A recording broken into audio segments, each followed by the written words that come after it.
E aquela tese de que o Palmeiras quebraria quando Leila Pereira parasse de ser patrocinadora do clube foi para o espaço. Muito pelo contrário, hoje o Palmeiras fatura praticamente o dobro na comparação à era Crefisa e Fã, quando as empresas da Leila Pereira usavam todos os espaços do uniforme alviverde. Bora para os números. Crefisa e Fã bancavam 81 milhões de reais para terem suas marcas expostas no calção, no meião e na camisa. Hoje, Palmeiras fatura mais de 150 milhões de reais fixos com todos os seus patrocínios, com uma observação importante: ainda existem espaços acima do peito, na barra traseira e nos meiões.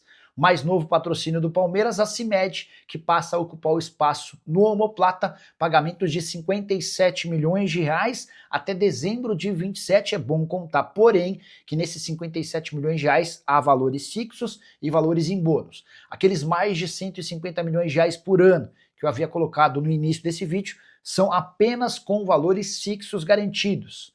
Com bônus, o Palmeiras pode ultrapassar 230 milhões de reais. Verdão tem como parceiros no uniforme Sporting Bet, Sil, Fios e Cabos Elétricos, Fictor, Uniaselv de Itália, além da própria CIMED, que virou patrocinadora.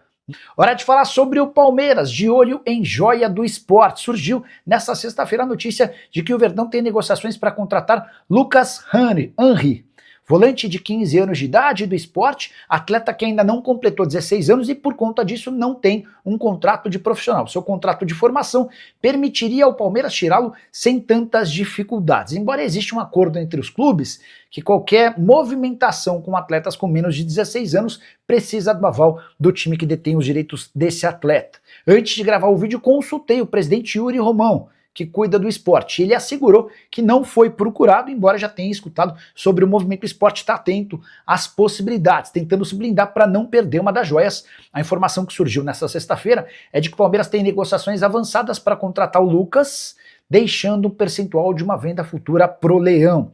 Só para completar, registrar que esse jogador de 15 anos atua como primeiro volante, como segundo, e tem qualidade eventualmente para atuar um pouquinho mais para frente. Outro atleta observado, analisado e aprovado por João Paulo Sampaio, o melhor gerente das categorias de base do futebol brasileiro, talvez em todos os tempos. Hora de falar sobre o Palmeiras para te explicar por que o Verdão, que vai tão mal nos confrontos contra os times do G6, é líder absoluto do Campeonato Brasileiro e o grande favorito ao título. O Palmeiras só venceu um confronto dos jogos contra os 6 primeiros colocados, vitória contra o Botafogo. E nesse domingo mais um duelo agora contra o Mirassol, em Mirassol. Mas, se vai mal nos confrontos contra o G6, o Palmeiras vai bem demais contra todos os outros 14 times que integram o Campeonato Brasileiro.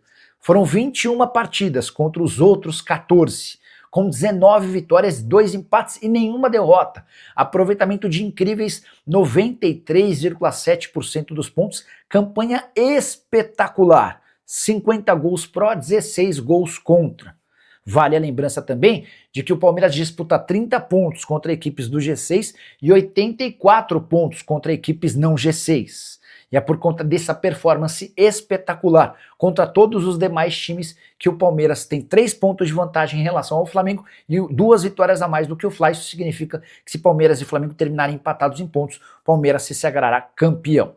Só para completar, até o fim do campeonato são mais 7 jogos. Além do Mirassol, o Palmeiras pega outro time do G6, o Fluminense, na penúltima rodada. Todos os outros 5 confrontos contra equipes que não fazem parte do G6, contra quem o Palmeiras deita e rola. Duelos contra Santos, Vitória, Grêmio, Atlético Mineiro e Ceará. E você, já dá para cravar o Palmeiras campeão brasileiro? Use o espaço para comentário e registre a sua opinião, beleza? Hora de falar sobre o Palmeiras, para contar que o goleiro Everton deve estar à disposição para a final da Libertadores. Resta saber se o Abel Ferreira vai utilizar o titular ou vai manter o Carlos Miguel. Importante registrar que o Everton avançou na recuperação da fissura na mão direita. Ele inclusive treinou nesse sábado no gramado da academia de futebol com algumas restrições. Não foi um treino completo, mas ele dá sinais de que vai estar à disposição antes da partida marcada para 29 de novembro contra o Flamengo em Lima, no Peru. O Abel Ferreira já disse a pessoas mais próximas que só pretende utilizar o Everton na final se ele conseguir voltar com bastante antecedência, recuperando ritmo de jogo e se mostrando extremamente qualificado e pronto para essa decisão super importante. Daqui até o jogo do dia 29, o Palmeiras entra em campo. Nesse domingo contra o Mirassol fora de casa, contra o Santos no dia 15, contra o Vitória no dia 19, contra o Fluminense no dia 22 e contra o Grêmio em 25 de novembro. Para que o Everton tenha a mínima condição de atuar na decisão da Libertadores, ele vai precisar de no mínimo 2 ou 3 jogos. Agora é aguardar cenas dos próximos capítulos. Vale a lembrança de que se o Carlos Miguel não começou tão bem com a camisa do Palmeiras, sofrendo 6 gols nos 2 primeiros jogos, ele não toma gols há 4 partidas, tendo sido absolutamente decisivo em 2 desses jogos, em especial no jogo contra o Cruzeiro, dentro de casa, e também numa rodada mais recente do Campeonato Nacional. Quero falar agora sobre o Palmeiras. Flaco Lopes admite que teve a chance de deixar o Verdão. Abre aspas para o atacante argentino: estive perto do Boca e do River, mas estive muito mais perto do River no ano passado. Eles conversaram com o Palmeiras, mas é difícil deixar um lugar onde você é tão amado quanto aqui. O Palmeiras nunca pensou em me emprestar, sempre confiaram em mim e trabalharam para me tornar um jogador de seleção. E agora está acontecendo. Vale a lembrança de que o Flaco foi recentemente chamado para a seleção argentina, fruto de 56 jogos e 23 gols na atual temporada. Flaco e Vitor Roque têm se entendido muito bem e formam uma das maiores duplas do futebol brasileiro e da América do Sul. Sobre a possibilidade de empréstimo, tanto o Boca quanto o River gostariam que o Palmeiras o tivesse liberado por empréstimo. O Palmeiras sempre deixou claro que não tinha nenhuma intenção em negociar dessa maneira o jogador que custou mais de 50 milhões de reais. Só para completar, registrar que o Palmeiras, diante do assédio que virá da Europa, especialmente por conta do bom momento do Flaco, já decidiu que só o vende por 40 milhões de euros. Estamos falando de 247 milhões de reais. Seria o mesmo que dizer que o Palmeiras sonha com uma venda quase 5 vezes superior ao valor investido quando da compra do jogador.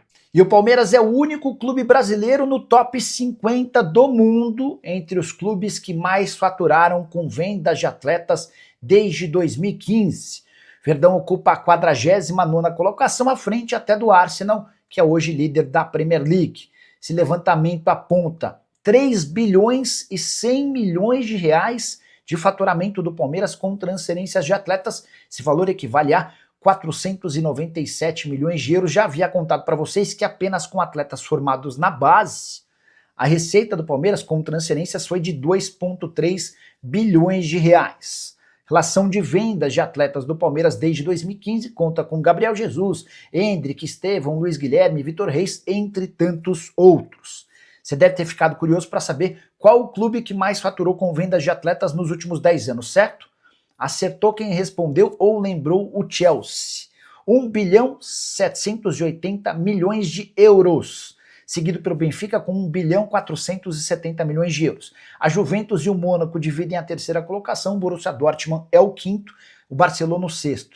A 7ª colocação do Atlético de Madrid, o Ajax é o 8º, o Manchester City o 9º e a Atalanta surge na 10ª posição. Como eu contei, o Palmeiras é o 49º com 497 milhões de euros. Outros clubes brasileiros: o Flamengo teve 398 milhões de euros de faturamento nos últimos 10 anos, o São Paulo 266 milhões de euros, o Santos pouquinho abaixo, 265 milhões de euros, e o Corinthians com 246 milhões. Só para completar o noticiário do Palmeiras, contar que o Verdão assinou o contrato com o Koné, zagueiro marfinense que já havia passado por um período de testes na metade do ano, contrato profissional com duração de 3 temporadas. Fala pessoal, estamos aí com atualizações importantes do Palmeiras. Se inscreva e ative o sininho para receber mais atualizações do Verdão. Deixe seu like, que é muito importante para o crescimento do canal. Utilize o espaço aqui embaixo para registrar sua opinião. Ficamos por aqui com mais esse giro de notícias. Um abraço e até o próximo vídeo.